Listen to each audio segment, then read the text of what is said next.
The story opens with Percy Jackson, the demigod son of Poseidon, attending his last day of 7th grade at Meriwether Prep. Percy has been experiencing troubling dreams about his friend Grover, a satyr, running from an unknown monster. In the dream, Grover is hiding in a wedding dress shop, pursued by a monster that terrifies him. Percy feels Grover's panic, sensing that something is wrong. At school, Percy's day takes a dangerous turn during gym class when a group of Laestrygonian giants, disguised as human students, challenge him to a dodgeball game. The game quickly turns into a life-threatening situation as the giants start hurling flaming dodgeballs at Percy. Annabeth Chase, daughter of Athena and Percy's friend, arrives just in time to help Percy and his new friend Tyson escape.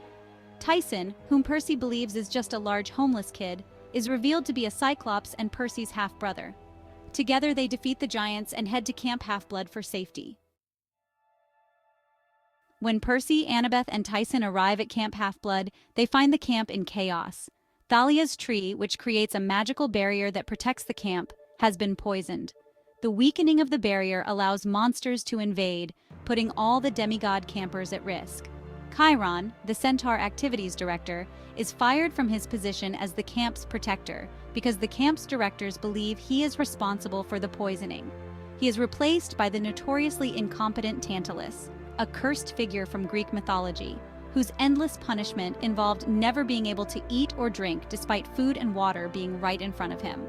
Percy learns that Tyson is not just any Cyclops, but his half-brother, both of them being sons of Poseidon.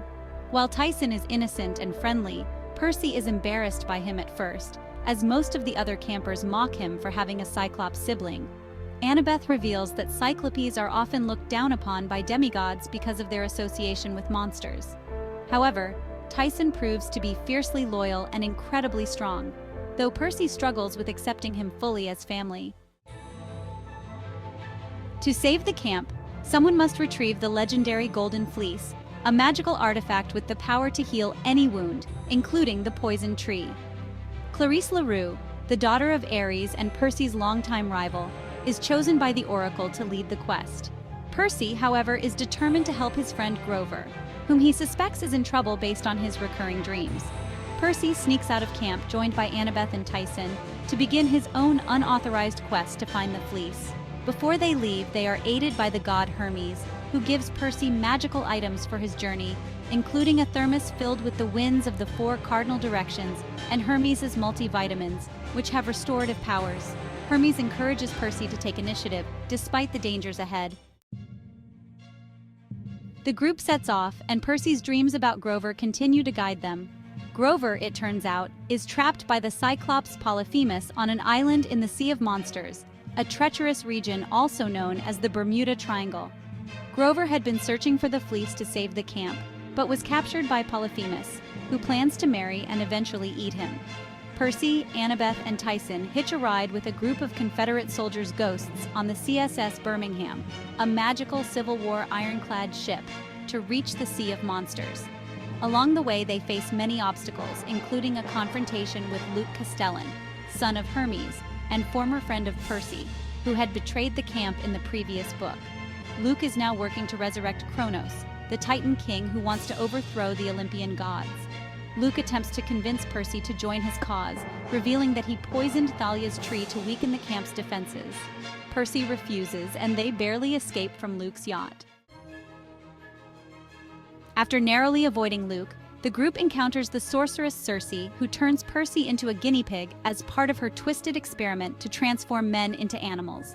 Annabeth rescues Percy by using Hermes' multivitamins, which restore him to his human form. They manage to escape Circe's clutches and continue their journey. As they sail deeper into the Sea of Monsters, Annabeth and Percy come across the Sirens, mythical creatures whose song lures sailors to their deaths by exposing their deepest desires.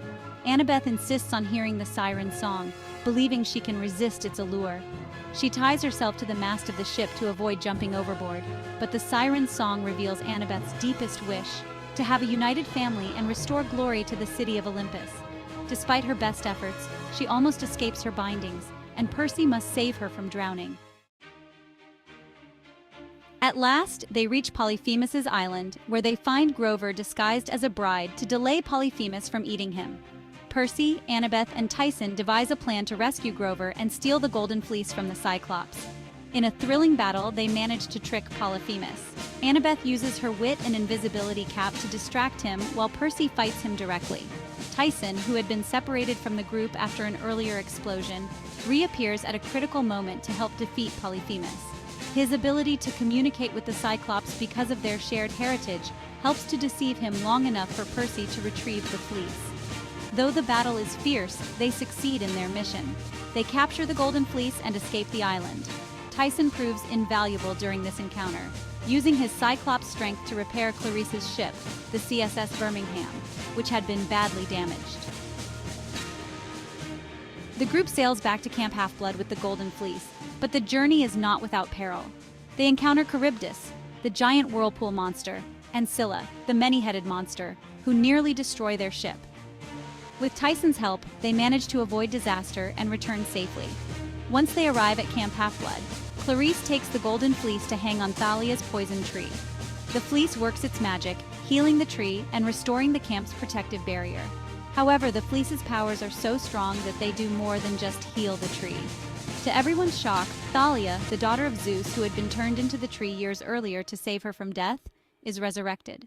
Thalia's return adds a new layer of complexity to the prophecy that foretells a child of the big three gods, Zeus, Poseidon, or Hades, will either save or destroy Olympus. Now, Thalia joins Percy as another potential candidate for fulfilling the prophecy, creating uncertainty about who the prophecy truly refers to. Though they have succeeded in saving Camp Half-Blood, Percy and his friends realize that the threat of Kronos' return still looms large.